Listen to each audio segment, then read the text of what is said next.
Hello, ladies and gentlemen, and welcome to class today. We're going to be looking at what is called WARTS. And over here on the left, you can see that WARTS is words, actions, relationships, thoughts, and sight.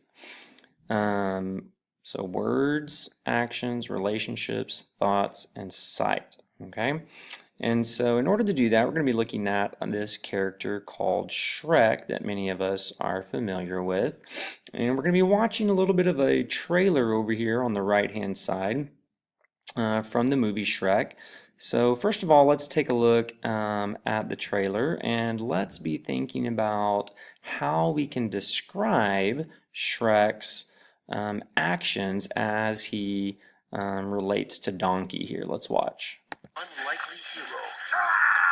You definitely need some Tic Tacs or something, because your breath stinks. Okay, so first of all, Shrek was growling, so he might be described as frustrated, mean, rude, disrespectful, some of those kinds of things. And we could definitely see that in the way that he responded to Donkey there. Otherwise, we could also look at the way that Shrek, or that Donkey describes Shrek's breath as being stinky. So that would fall under Shrek's actions. When he breathes, his breath is stinky.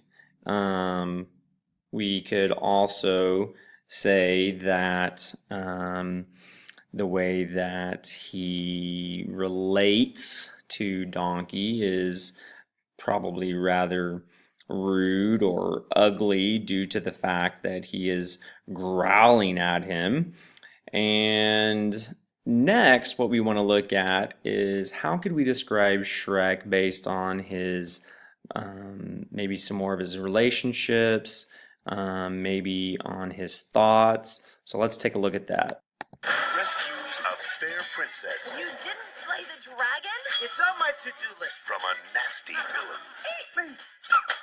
With the help of his trusty companion. This is gonna be fun. We can stay up late, swapping manly stories. All right, so let's take a look at Shrek here. Shrek's actions here, we could describe him as annoyed. Look at his eyes, his hands. He's very annoyed here at Donkey. Let's describe his thoughts. We could probably also go with annoyed. Maybe he's miserable over the fact that Donkey is disrupting his house. How else could we describe Shrek here? Let's think about his sight, how he looks.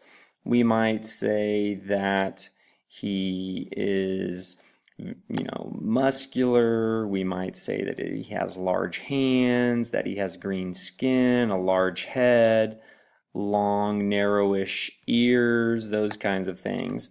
All right, let's watch a little bit more and see how else we can describe Shrek. In the morning, I'm making waffles. This summer, one name spells action. You're not exactly what I expected. Okay, so let's think about that right there. Shrek says, "You're not exactly what I expected." So we might describe him as pleasant or peaceful. We might say that he is surprised. We could say that he is thankful or thoughtful for who Princess Fiona is. Let's continue. One name spells adventure. How about him? Before this is over, I'm gonna need a whole lot of serious therapy. One name. Don't look down. Okay, so Shrek is leading Donkey and Princess Fiona away from this dragon.